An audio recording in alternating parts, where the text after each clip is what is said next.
Buenas tardes, México.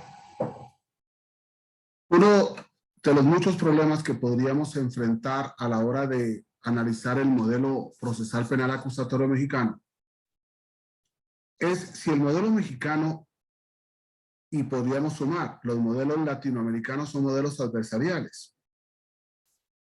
Si estamos cometiendo un injusto al introducir el modelo adversarial, y podríamos responder clarísimamente con la lectura del artículo 20, apartado A, sin fracción, el artículo 20 en el acápite, cuando la Constitución Política Mexicana dice que el modelo acusatorio, el proceso será acusatorio y oral. En ningún momento, ni la Constitución Política ni la ley ha hablado de modelo adversarial, porque el modelo adversarial es distinto al modelo acusatorio. Y de hecho yo quería tratar de trabajar con ustedes unas variables de la diferencia entre un modelo acusatorio y un modelo adversarial y ver un poco el error que podríamos cometer al tratar de enfrentar al abogado mexicano a un proceso adversarial cuando no lo es. Podríamos dar una sola respuesta. ¿Por qué el modelo acusatorio mexicano no es adversarial? Porque la carga de la prueba la asume el órgano acusador por mandato constitucional. Y eso es muy importante. Cuando nosotros vemos aquí a estos dos esgrimistas peleando, cada uno defiende su posición. Pero cuando vemos estos dos boxeadores, entendemos que el imputado y el defensor en nuestro proceso acusatorio no pueden enfrentar al Ministerio Público, a su policía ministerial y a servicios periciales como si fueran iguales, como si estuvieran en igualdad de circunstancias. Porque lo típico, y podríamos decir que el principio rector del modelo acusatorio adversarial es el principio de igualdad. No ignoro que hay un principio de igualdad en el artículo 20, apartado A, fracción quinta de la Constitución Federal, del que nos referiremos. Hay 49 tesis que han utilizado ya la palabra acusatorio adversarial. De esas 49 tesis, 3 son jurisprudencia de la primera sala, 4 son jurisprudencia de los colegiados, 11 en el rubro y en el texto, 38 solo en el texto. Y todas refieren el artículo 20 constitucional que solo dice acusatorio y oral. Yo me hacía la primera pregunta: ¿qué procede en el proceso acusatorio adversarial? Y daba una respuesta en 4 puntos. El principio rector del proceso acusatorio adversarial es el principio de igualdad. El juez, por ejemplo, el juez norteamericano, no puede abrir un debate cuando vea que hay una diferencia o una desigualdad entre el fiscal y el defensor. Segundo, los modelos adversariales por lo general tienen un jurado. Es un modelo de jurados. Las partes de modo adversarial deben demostrar al jurado su teoría del caso. Y ahí entendemos perfectamente un tema.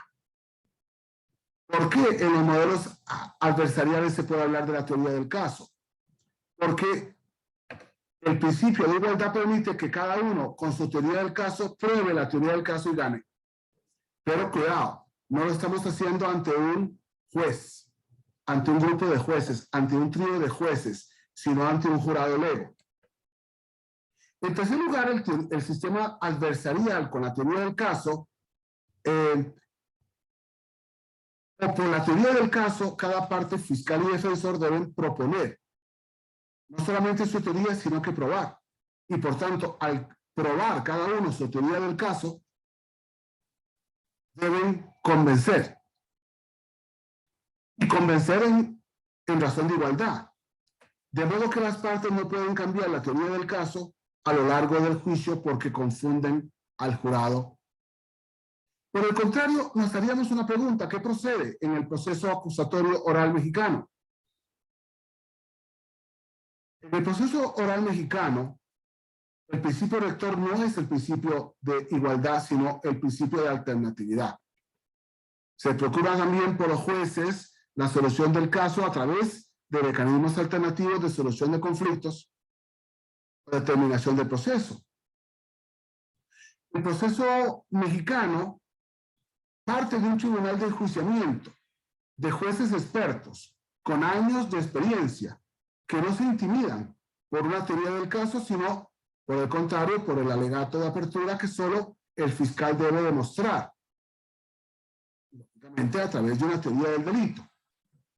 No hay teoría del caso y a favor del imputado, en perjuicio del fiscal, se produce 4 principios contrarios al principio de igualdad. 1, el principio de inocencia. 2, la carga de la prueba. 3, el indubio proveo. 4, la no autoincriminación de parte del imputado. Y en cuarto lugar, las partes, incluido el fiscal, por lealtad, artículo 128, y por objetividad, artículo 129, pueden cambiar el alegato de apertura y el fiscal solicitar el sobreseimiento o la absolución del imputado a favor, entonces, por tanto, de la defensa. De esta realidad, nosotros tenemos que conocerla, lógicamente, desde el punto de vista de todo el sistema.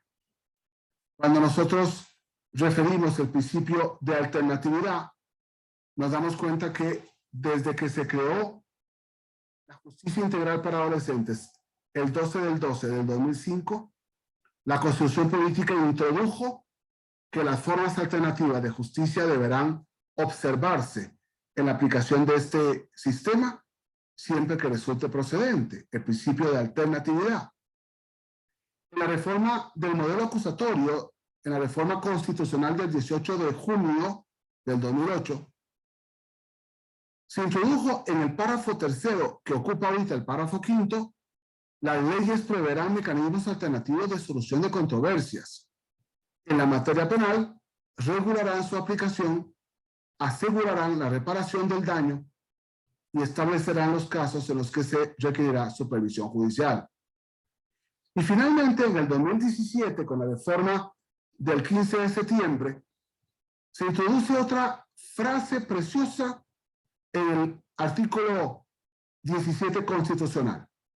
Siempre que no se afecte la igualdad entre las partes, el debido proceso u otros derechos, en los juicios o procedimientos seguidos en forma de juicio, las autoridades deberán privilegiar la solución del conflicto sobre los formalismos procedimentales.